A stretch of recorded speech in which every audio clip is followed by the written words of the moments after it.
You didn't let me finish my sentence. I said, I'm not gonna hurt you. I'm just gonna bash your brains in. I'm gonna bash them right the fuck in. Good evening and welcome to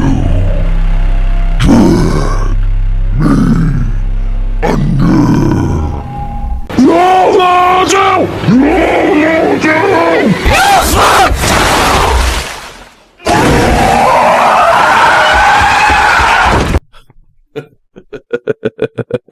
Relax. I be a doctor. Good evening, everybody. It's your host, The Shield, and our boy here, Ghoul. I am Dr. Ghoul, okay? Dr. Ghoul. I didn't spend 6 years in medical school just to be called Ghoul today. Thank you very much. So, welcome to this week's episode. So, today I got a few interesting stories about doctors who save lives or kill. Bum, bum, bum. I also have true crime.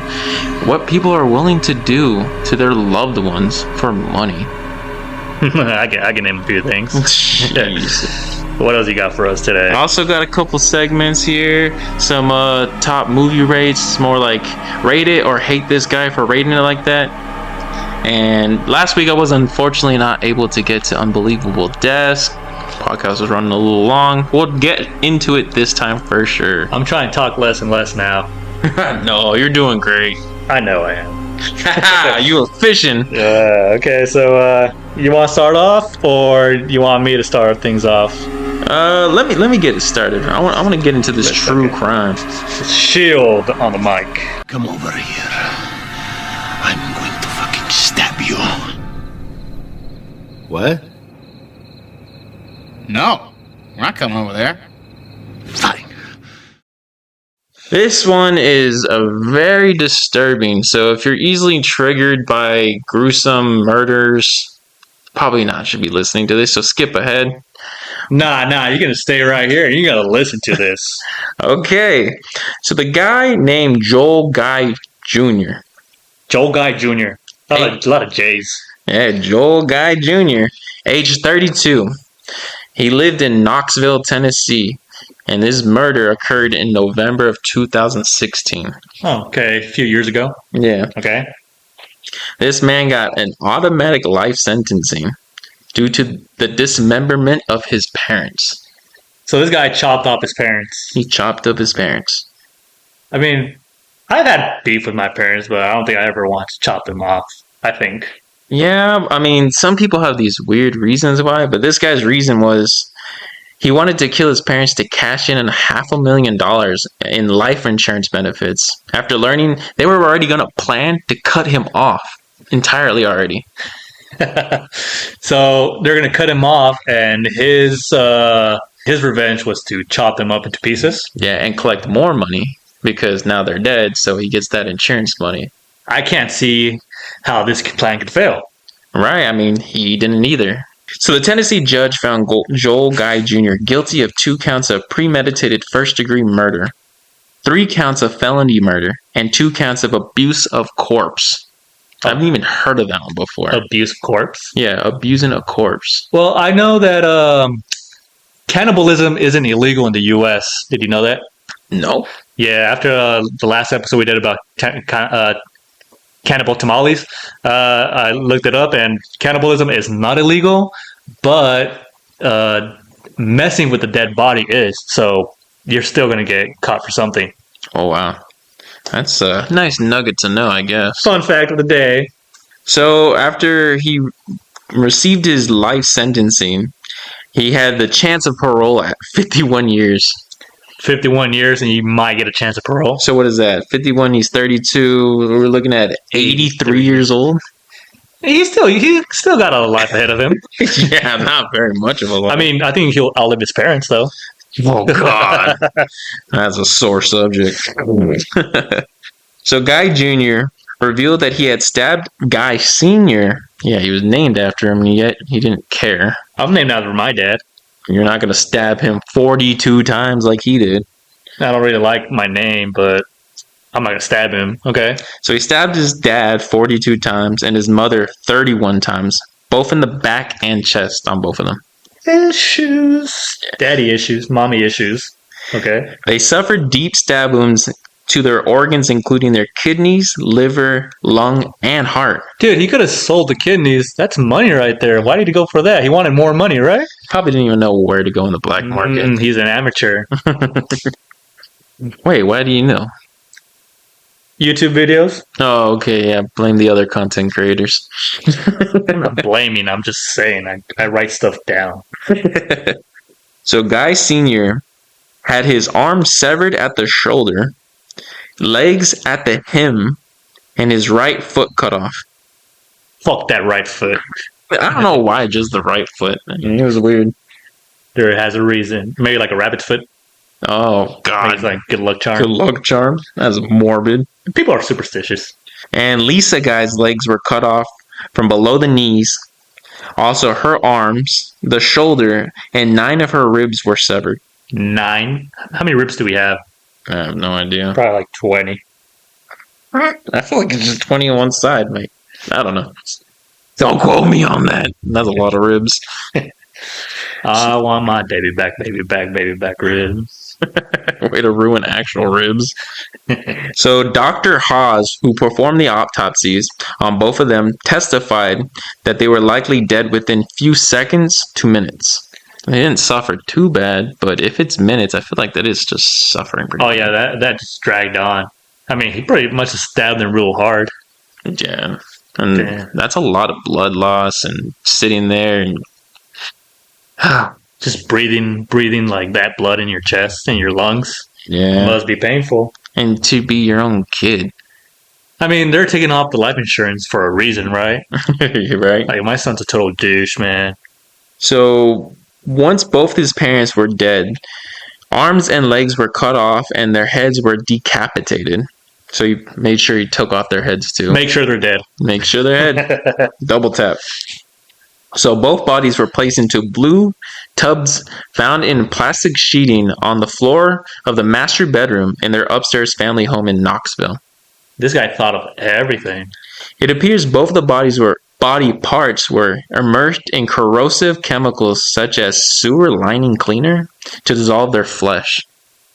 Okay. I think he saw that on Breaking Bad. Probably. So Haas revealed that the Guy Sr. Haas being the autopsy. Yeah. Revealed that Guy Sr.'s head had been reduced to skeleton due to the chemicals. Okay. Guy Sr.'s cut off his arms. Oh no, Guy Sr.'s cut off hands were discovered on the floor of the exercise room.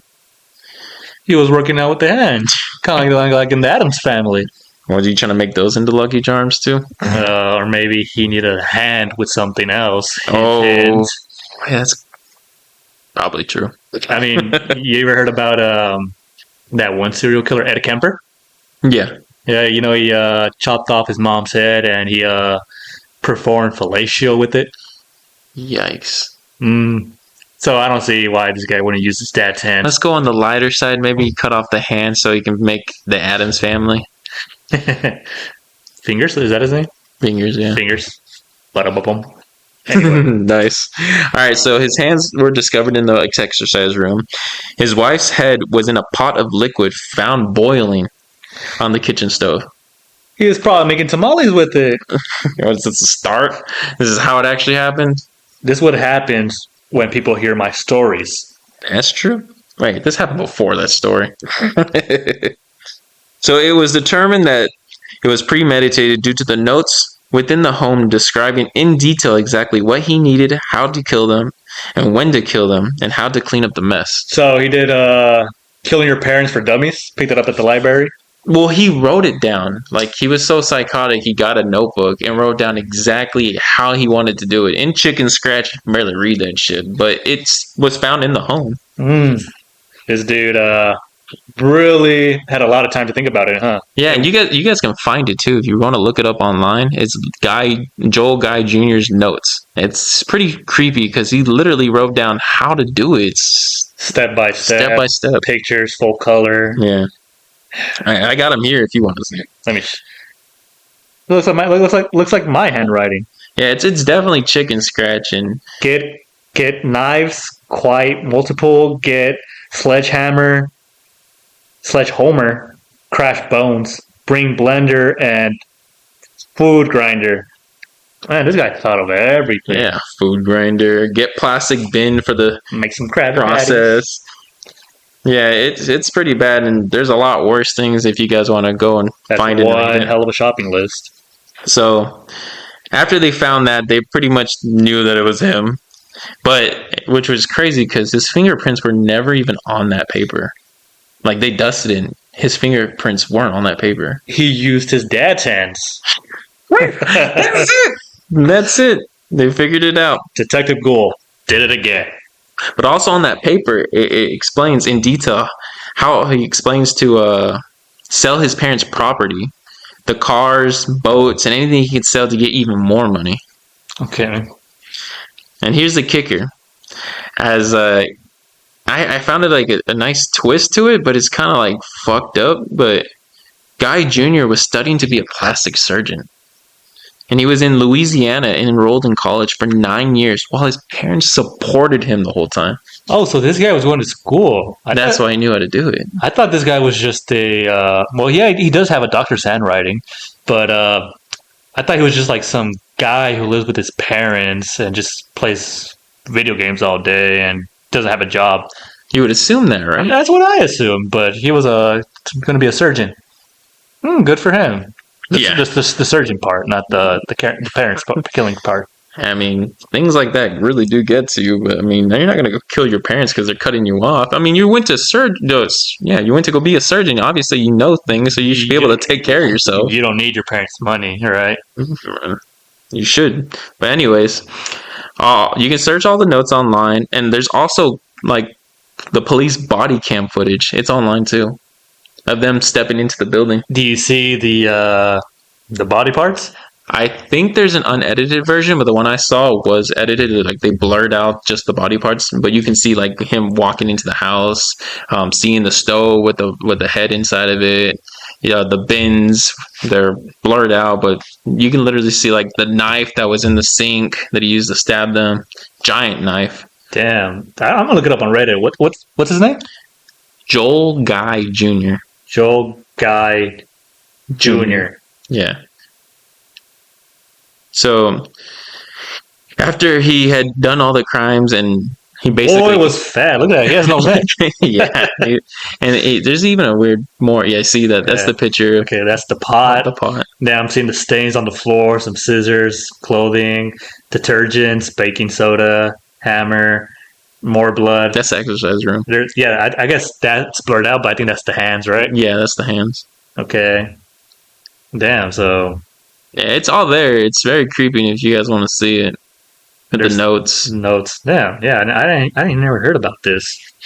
And the only reason why he got caught is because I guess the family, like the parents were retired, so they weren't going to work or anything, but they had their normal routines and neighbors and family members knew when and what they're going to do. So the routine was broken.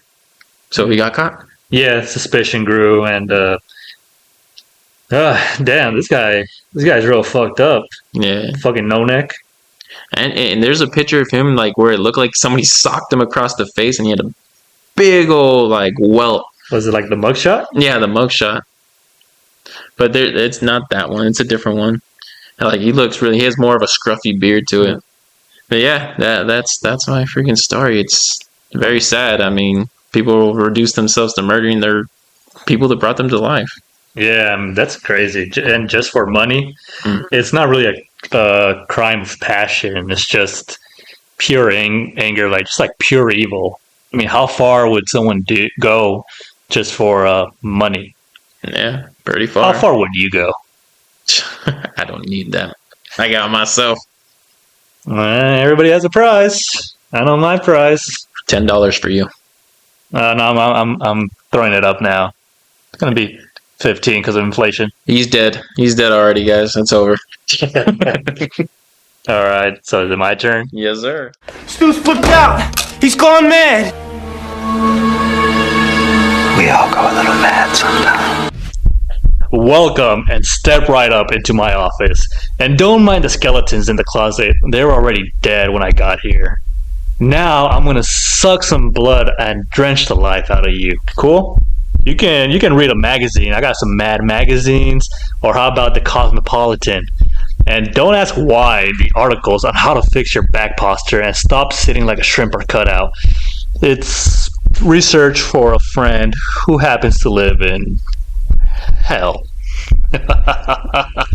Anyways, let's begin with my topic today. Angels of death. That's a very scary. You ever heard about Angels of Death? I heard of angels and I've heard of death. But not Angels of Death? Not angels of death. You're in for a treat. So, what are Angels of Death? Angels of Death are killers who are supposed to devote their careers to saving lives, but choose to take them instead. In other words, these killers occupy the role of professional carers, are sometimes referred to angels of death or angels of mercy. In this role, they might kill their patients for money, a sense of sadistic pleasure, for a belief that they are easing the patient's pain, or simply because they can. They typically are medical professionals who murder, and the average is 2 patients a month. So these are doctors who kill for a living. Instead of saving lives, they're taking lives. And they're getting paid for it. And they're getting paid for it. Of course. That's money. Yep, that's coming out of my insurance. And today, there's a lot of Angels of Death. You'll be surprised how many there are. And how many are not caught yet. Oh, wow. Yeah, just thinking about that. So, there's a lot, but today I'm just going to talk about 2. And before I get into those 2, I just want to mention some that are really interesting that later on we can talk about them, or you want to research them and fuck me, right? But you got Orville Majors is one, you got Jane Toppan as another one, and good old Donald Harvey. Look into them, I don't care, but today I'm going to talk about 2. And I'll start things off with one of the top dogs. This guy, Harold Shipman, had a dog in him. So, Harold Frederick Shipman was a British doctor and serial killer who murdered 215 of his patients. Whoa, that's a lot. That's what they've caught. But they believe that the number can go higher. Wow. And according to an official inquiry into his crimes, 171 were women and 44 were men. Why so many women? Yeah, I got a sense. So, Harold Shipman was born in Nottingham, England in 1946. He was a promising student throughout school and excellent in sports, particularly rugby. You know, pretty normal British dude. His fish and chips and his football. But Shipman's life changed when he was just 17. He got his first pube. No, of course. Yeah, he's ready for He's a man. He's a man. Nah, but really. In that year, his mother Vera, with whom Shipman was quite close, was diagnosed with lung cancer. And while she lay dying in the hospital, Shipman closely observed how the doctor eased her suffering by administering morphine into her. Experts will later speculate that this was the moment that inspired his sadistic killing spree and modus operandi. So yeah, watching his mom die really got a rush on him, I guess. I mean, it's at that age where things are easily like... It's funny because we're both talking about people who are going to be like doctors. Right. Who kill. Like your story and this is my story. Right. Yeah. Interesting. Coincidence, not Rowan. So in 1970, he received a medical degree from Leeds University, and a few years later, he became a general practitioner in Todmorden in Lancashire. I hope I said that right. It was in March of 1975 when Shipman took his first patient to the grave. A 70-year-old Eva Lyons. It was the day before her birthday, and at this time, Shipman got his hands on enough diamorphine to kill hundreds of people. And guess what? he was getting high on his own supply, and no one knew he was addicted to it because no one paid attention in the hospital. Can you imagine that? Some morphine for you, some morphine for me. Some morphine for you, some for me. Pouring some out for himself. Addicted. But in that same year, it was discovered that he had written several fraudulent prescriptions for the opiate pethidine. I'm not a doctor, I can't say that. To which he had also become addicted to. He was forced out of practicing and into drug rehab. And in 1977, Shipman found work as a general practitioner in the town of Hyde in Greater Manchester, where eventually he gained respect and developed a thriving practice. He would spend the next 15 years of his career before setting up a one-man practice in 1933. He was renowned for his bedside manner, yet no one knew at the time that the good doctor was secretly killing patients. It's cool, huh? Yeah. In most cases, Shipman injected the victim with a lethal dose of painkiller diamorphine and then signed off a death certificate attributing the incident to natural causes. Damn, imagine like getting injected with like so much morphine. I'd just be like, I don't think my insurance covers this, dude. Wait, getting injected with morphine, doesn't that like give you superpowers? Nah, it just like makes you drowsy. I thought morphine was more like numbness, right? Yeah, So you can just go ahead and punch yourself and you're gonna feel it. nah, but like, yeah, you just fucking you just zone out, dude. So freaking hell of a zone out. Yeah, and yeah, it's expensive, but it's free. Yeah. So his motives were unclear. Some speculated that Shipman may have been seeking to avenge the death of his mother. Other possibilities raised that he was derived pleasure from the knowledge that, as a doctor, he had the power of life and death over his patients, and that killing was the means throughout which he expressed his power. So just like He-Man, he had the power. Isn't it funny that that's what gets anybody from being a doctor to an officer to being an army man to being your supervisor at a warehouse to being your freaking podcaster. Oh, okay. Yeah, you're tripping, dude. Yeah, the power always takes over. Yeah, what do they call that? Horse of power? Power trip. Power trip. Yeah. Yeah, power trip. Can lead people to kill. Yep. So, according to investigators, Shipman would stop and reset his killing sprees many times throughout the decades of terror.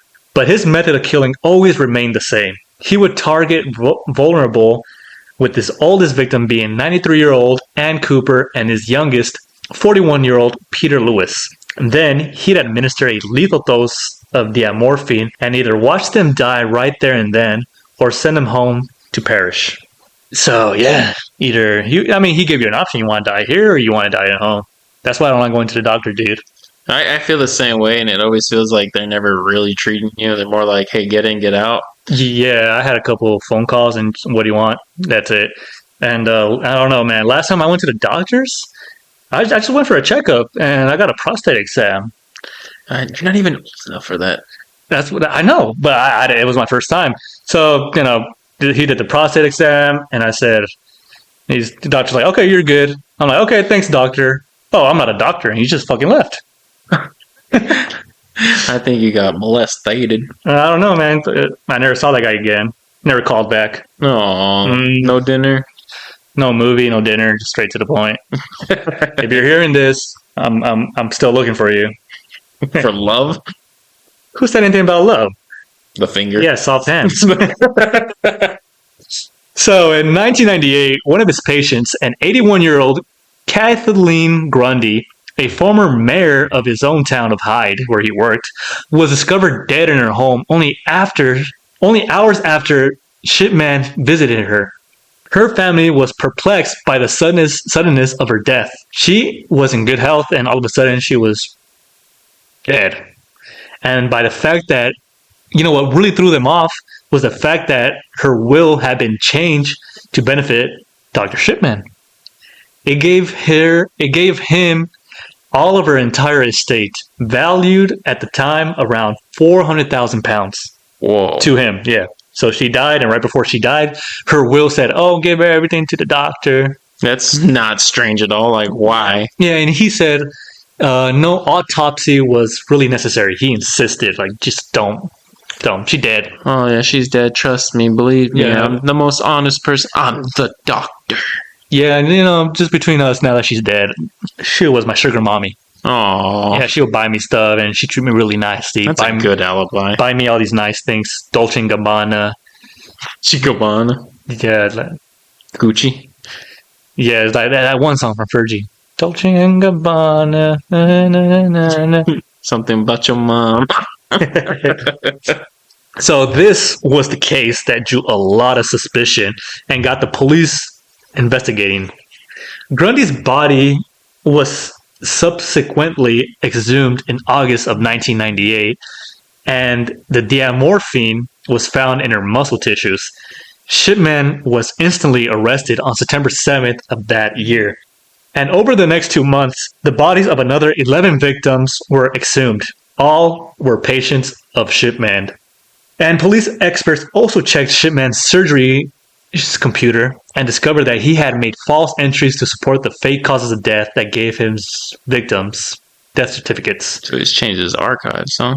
Yeah, that or he went into incognito mode, which we all do. Ain't that right, Shield? Nope. Because you're a good boy. So, police managed to verify 14 other cases where Shipman had given lethal doses of this drug and falsely registered the patient's deaths and tampered with their medical history to show that they were dying anyways. Okay. So he thought of everything. Yeah, literally. Mm-hmm. What's that PhD? What's this PhD stand for? Freaking A. Put me on the spot. That's Do physician doctorate? I don't know. That's as close as I got. Anyways, back to the story. Harold Shipman always denied the murders and refused to cooperate with the police or criminal psychiatrist. When the police tried to question and show him photos of his victims, he just sat with his eyes shut, yawned, and refused to look at any evidence, like a fucking child. Wow. I just want to go home.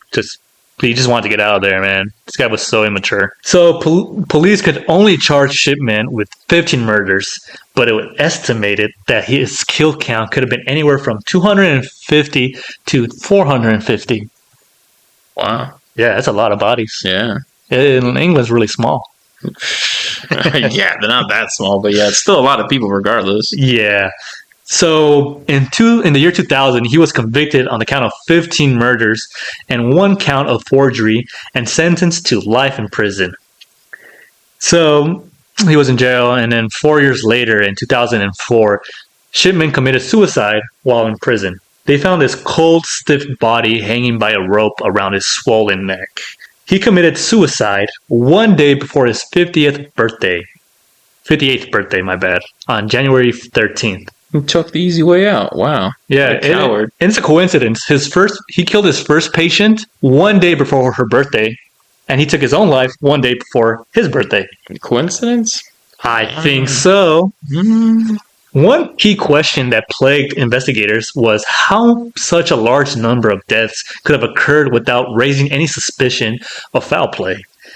This was all the more baffling because Shipman's patients were normally healthy shortly before their encounters with them.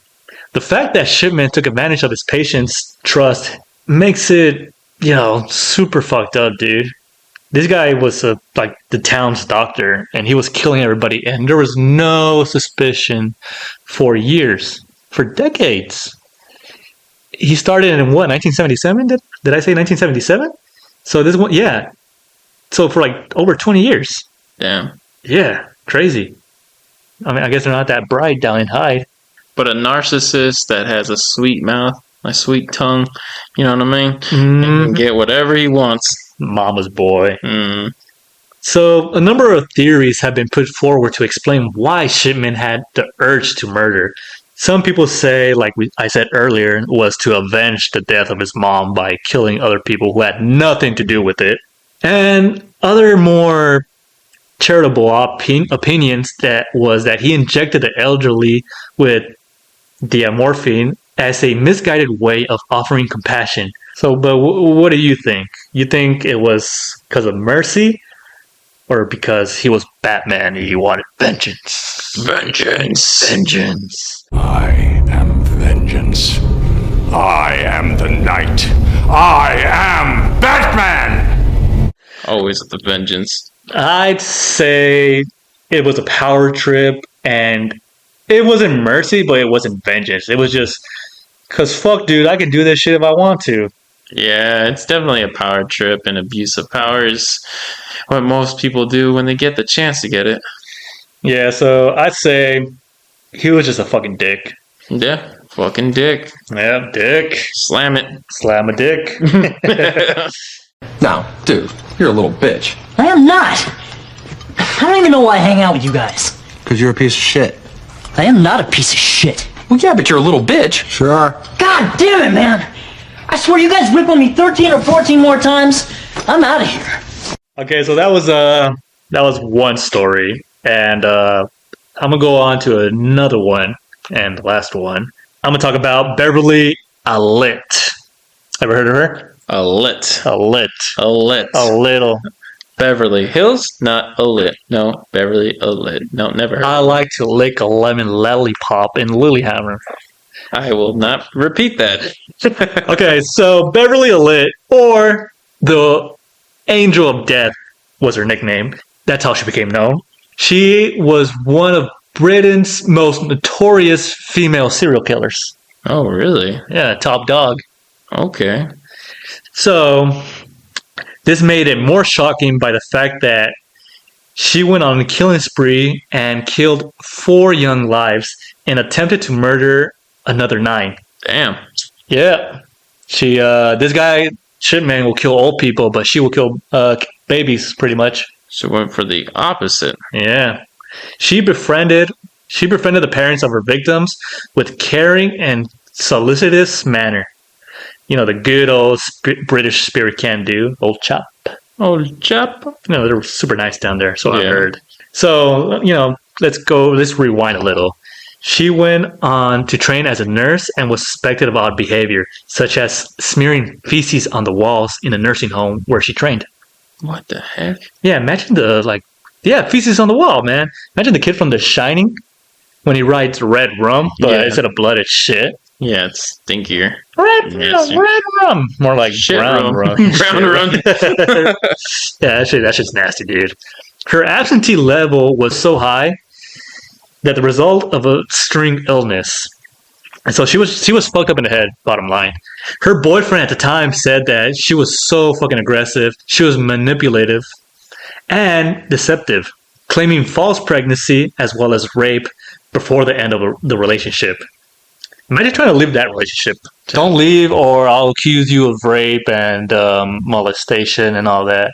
How are you gonna wiggle out of that one? And the abuse of power again, because that's something in a relationship and something that can easily happen on both parties, but definitely the women have the edge on that. They can falsify claims and just with the testimony. Yeah, you don't need no evidence. Yeah. That sucks. Yeah, it does suck. So, despite her history of poor attendance and successive failure of nursing examinations, she took a temporary 6-month contract at Grantham and Keithstaven Hospital in Lincolnshire in 1991. I chopped that up horribly, but anyways, Lincolnshire. In 1991. So, where she began work at a children's ward. When she started, there were only 2 trained nurses on the day shift and 1 for the night shift, which might explain how her violent attention-seeking behavior went undetected for as long as it did. So, 3 nurses, 2 in the day, 1 in the night. They needed helpers. They needed workers. It's like, you know what? You know how to give first aid? No. You'll learn on the way. You got the uniform dirty, you got stains, you got shit stains, blood stains, but you got the job. Wow. Yeah, when can you start? Dang, that desperate. Yeah, I guess so. So on February 21st, 1991, nurse Beverly Alit claimed her first victim, 7-month-old Liam Taylor. He was admitted to the children's ward with a chest infection. Alit was was left alone with the boy. However, his condition worsened dramatically, becoming deadly pale before red blotches appeared on his face, at which point Alit summoned an emergency resuscitation team. Liam suffered cardiac arrest, and despite his best efforts on the attendant team, he suffered severe brain damage and remained alive only with the help of life support machines. And on medical advice, his parents made the agonizing decision to remove their baby from life support, and cause of death was heart failure. Alit was never questioned about her role in Liam's death.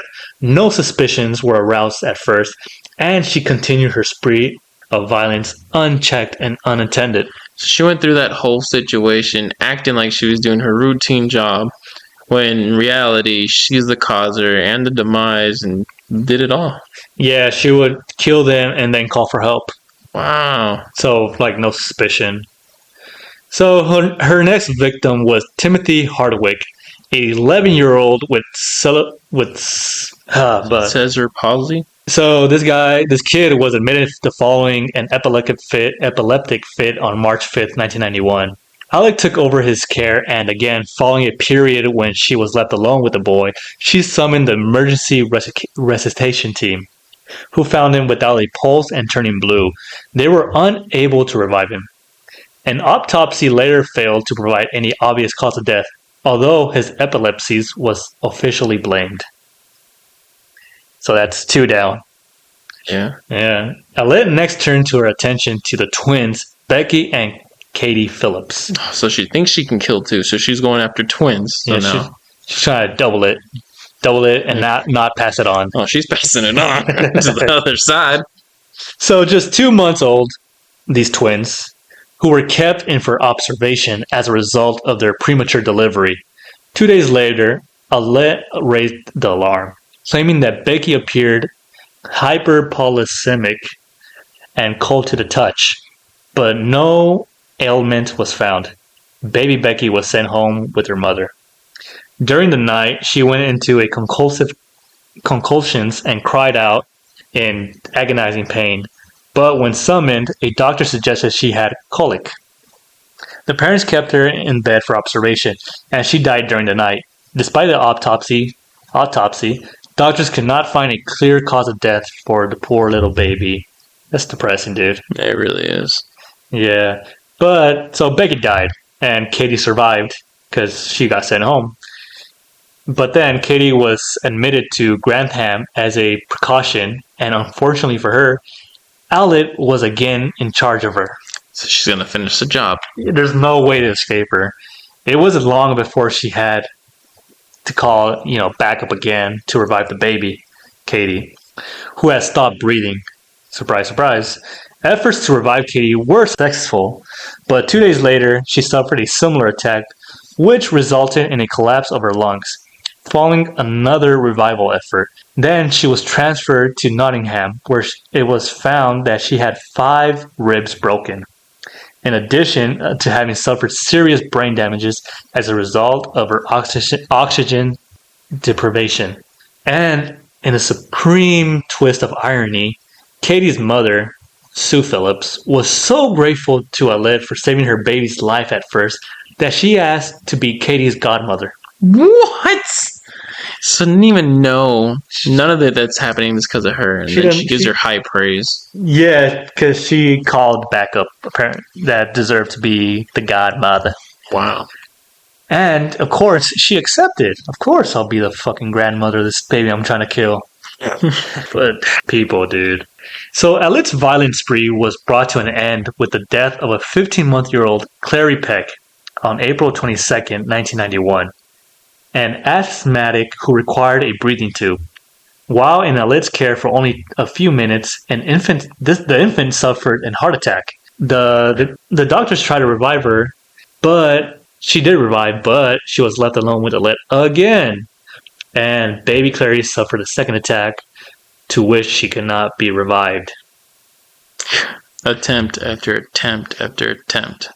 I mean, did they not notice the pattern? I know. Who's the one person that's always around? Why are the babies you're with try to die every time you touch them? So, Suspicions were finally raised when record checks revealed missing daily nursing logs, which corresponded to the time period when Paul Crampton had been in the ward.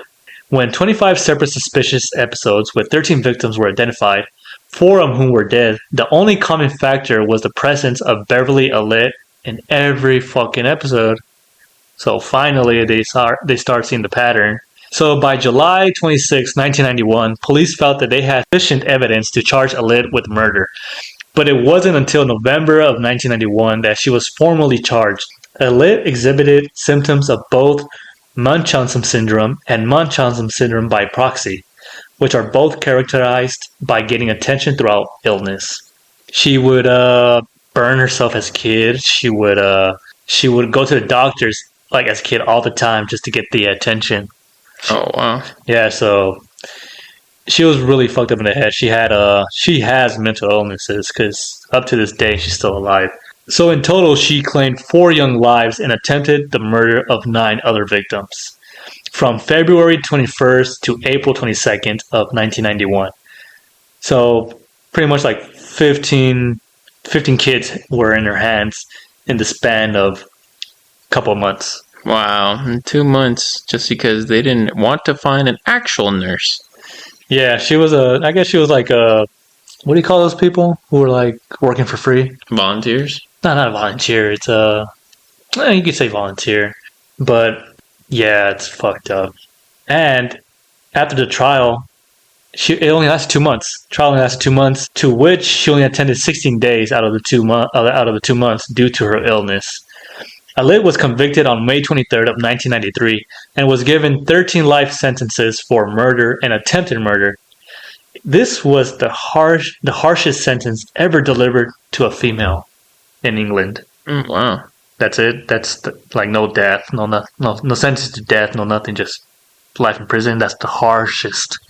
Well, a lot of people don't like to have the death penalty. Yeah, and rather going to prison, she was incarcerated at Rampton Secure Hospital in Nottingham, a high-security facility housing mainly individuals detained under Mental Health Act, where she remains to this day. So she got the freaking mental health care. She just went to the cuckoo house. Wow. I mean, I don't really like kids, and I find them annoying, but fuck, I'm not gonna fucking kill them. I just yell at them to get the fuck out of my patio. But not to fucking kill them. God damn. Good thing she didn't have kids of her own. She probably did. You wouldn't know. You wouldn't know. You think so? I mean, that's the easiest way. Make the factor yourself. Pump them out. Don't tell anybody. You're a makeshift nurse. Have your baby. Smother it. Do it again. Lather, rinse, repeat. Yeah.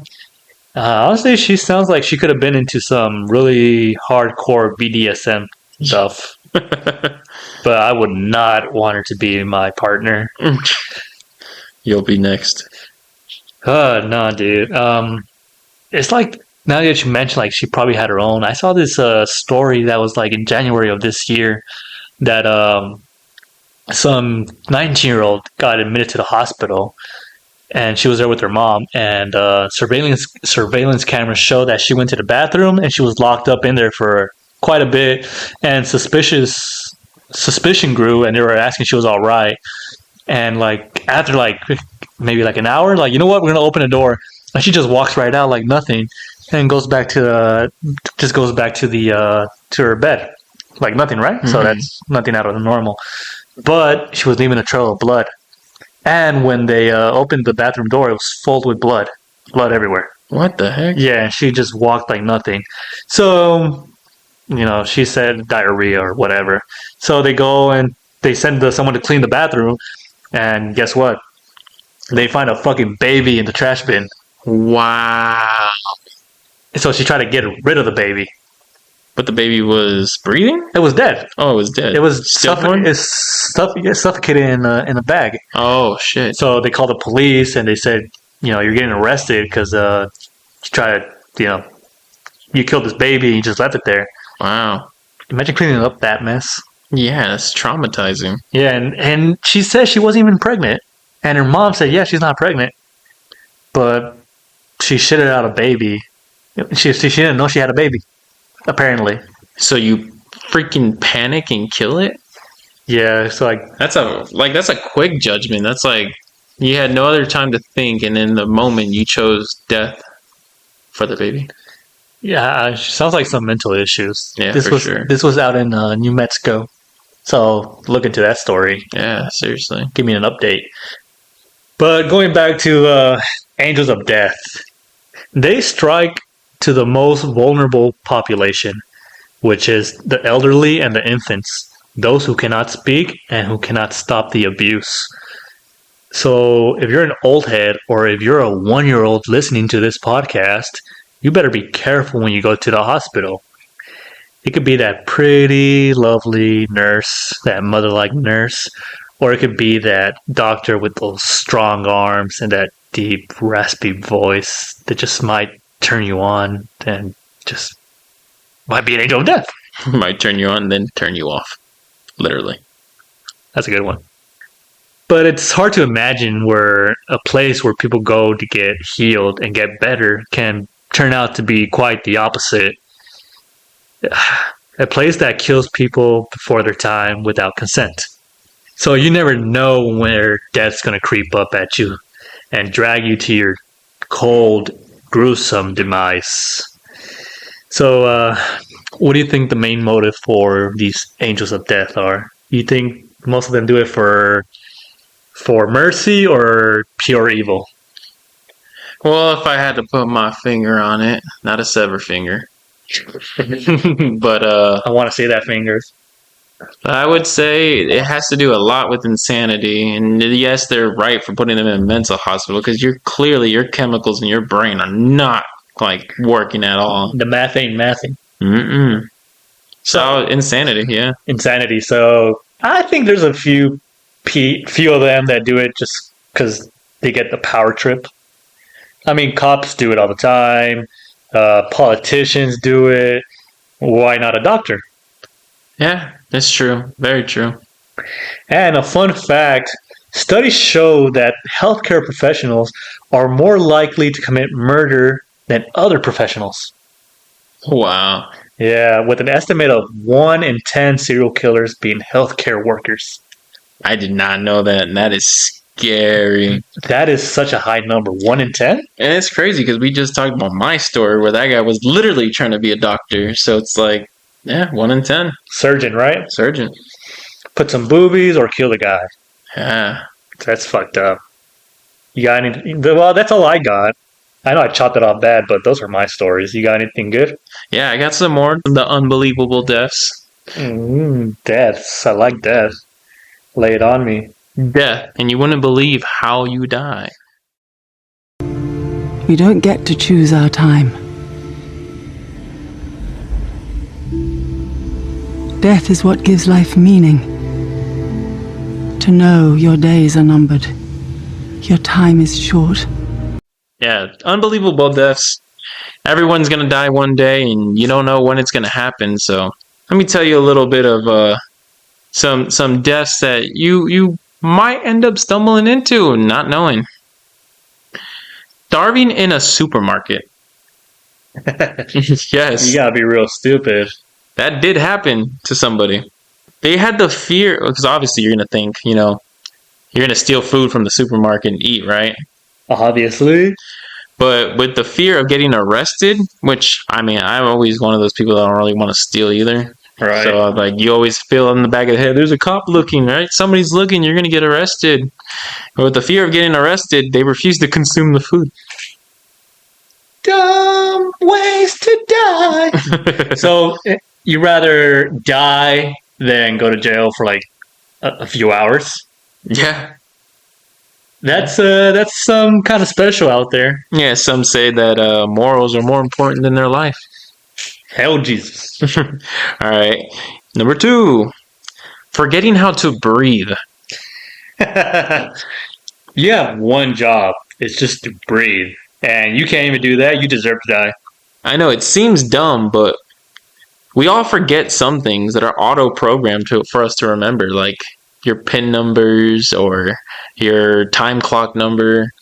I mean, I don't know it, but like it's muscle memory, right? Yeah, it says muscle memory. So what says your brain will forget that muscle memory?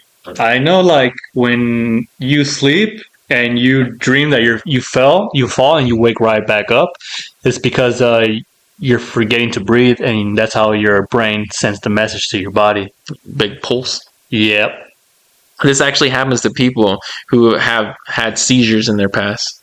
So, I mean, if you have some medical issue, I guess so. But like me forgetting to breathe and die, I deserve it. and it also happens with premature babies. They can suffer from it. Yeah, you're making me look like a douchebag now. Hey, no, I'm just kidding. Fine. You're fine. Number 3, trying to kiss your reflection. Trying to kiss a reflection of the moon in a lake. Are you? What's the title of this topic? Unbelievable deaths. Just put like dumb ways to die, man. It is. So you try to make out with the reflection of the moon in some dirty water and you drown to death? Yeah, it seems odd, but not for a poet. Courtney Lee Poe, who fell overboard and drowned while trying to kiss the reflection of the moon in the lake. She deserved it, if you ask me. Yeah, it's not very smart. Number 4, tripping over your underwears as you put them on. Okay, that could happen. Yeah, okay. That one seems super plausible. I trip every time I try to get naked. You want to see a demonstration right now? No. I can do it. No. Okay. Try again. So yeah, I can believe that one. Like you'll just trip and bang your head on a corner of something. Then. Yeah, we've all been there, waking up from a long nap, and you're just still sleepy. You're in a haze, and you're like, "Oh, let me go put my clothes on." One pant leg in, and you miss the other one, and you trip, and you hit the corner of the desk, and you're dead. Yeah, it's embarrassing, like dying on the toilet. Yeah, it's one of those ones. Like Elvis. Yeah, like Elvis. You know, he was constipated so much that when he died, they did an autopsy. I think they found between 20 to 30 pounds of shit in his stomach. Damn, that's a lot. But he was like really big. Yeah, and he had bad genes in his family, and they're really constipated. So, and he was a pig at eating. So yeah, what's the next one? Number 5, trying to be Batman. Okay, that's not fair because I love Batman. I mean, a lot of people do. I mean, it's one of your favorite superheroes. Anybody, kids, adults, everybody loves Batman. Except you. Yeah, he's okay. He's okay. But it may seem like fun, but it's not, because you want to be Superman, but you're not. You don't have the money. You're not a billionaire, and yet you think you can somehow deflect bullets without armor plates, guns, weapons to fight with. So a guy named Phoenix Jones, the man who thought he can fight gangs without any weapons or gadgets, lost his life to a gang with guns. I mean, he has a cool name, Phoenix Jones. Yeah. That's a really cool name. Like, okay, I'm Phoenix, I'll just rise from my ashes and kick these guys' asses. But I guess he wasn't as smart as Batman. Yeah, I mean, I get the vigilante and you want to be your superhero and you go out there thinking that you can take people out, like that movie Kick-Ass. I've never seen that movie. Well, it's basically the same thing. Kid thinks that he has superpowers when he doesn't, and basically gets his ass kicked. No, so I don't have to see the movie. You just explained it to me. Yeah, spoiler. Okay, and this last one was more recent news. This actually happened to a young boy who had just graduated high school. They went to grad night, and he basically jumped off the boat that they were on a cruise on a dare. Oh, I saw that. I saw the video. It was at night, right? Yeah, at night. He was just swimming, like I think naked, all because of a dare. And then the tide or the waves just pulled him into the darkness, never to be seen again. And rescue teams could not find. Yeah, they even show, like, it's on video if you guys want to look it up. He threw what is the little buoys? No, not a buoy. The little rafts. The lifesaver? Yeah, the lifesaver at him, and he thought it was so funny to act like, oh, I can't reach it. And he just swam past it, and then they never found him again. Fuck around and find out. Yeah. Play stupid games, win stupid prizes. Yeah. Yep. All right, so this new segment, we're going to try, Ghoul over here, rank 5 scary movies without guessing what the next scary movie is. So he has to go 1 through 5, choose 1, 2, 3, 4, or 5 for the scary movie without seeing the next one. First question.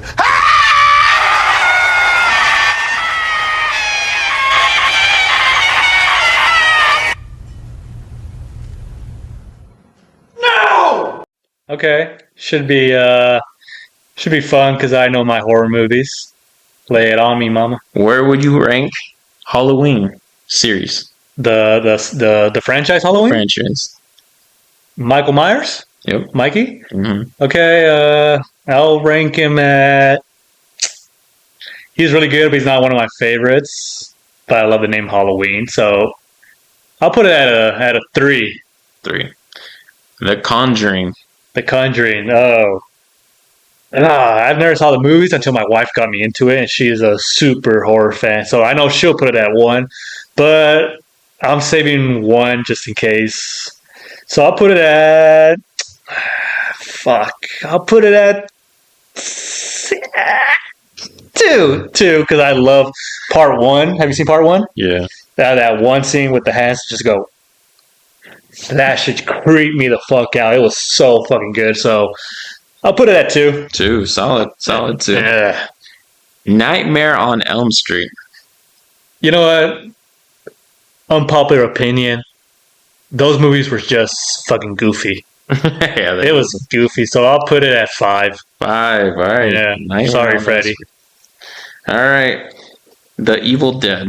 Evil Dead. Number 1. I kind of figured that was you. I fucking love Evil Dead. It's 5 out of 5. 5 movies, all 5 are fucking fantastic.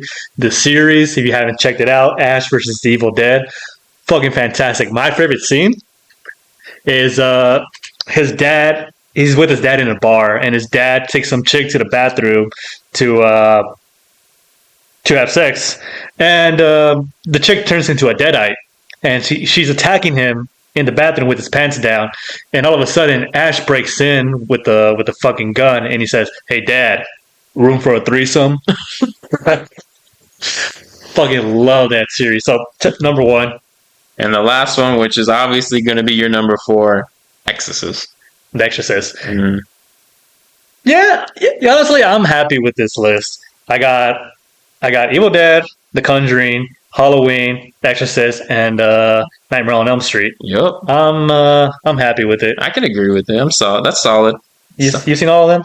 I have seen half of them, but I like them all. And the ones you mentioned, like Evil Dead, I haven't seen yet. But now after that scene, I think I'm gonna go watch it. You haven't seen what out of none of it? No, I've seen Halloween. I've seen The Conjuring. I've seen Nightmare on Elm Street a long time ago. Hey, but you haven't seen any of the Evil Deads? No, I've never seen it. Wow. I've seen The Exorcist too a long time ago. Wow, you got a lot to watch, man. It's 5 movies and a three season show. Oh wow, there's a show? Yeah, Ash versus Evil Dead. Oh wow, That's the show. I guess he highly recommends it, guys. I fucking recommend it. Hail to the king, baby. All right, that's it for our podcast right now. That's all you got today? That's all I got. Awesome. So I guess we just wrap that up. And that's all the time we have. So today, my children of the grave. Be sure to follow us on Spotify and on YouTube. There is much more macabre where that came from, so stay tuned. And remember, 1 by 1 we will take you. See you later.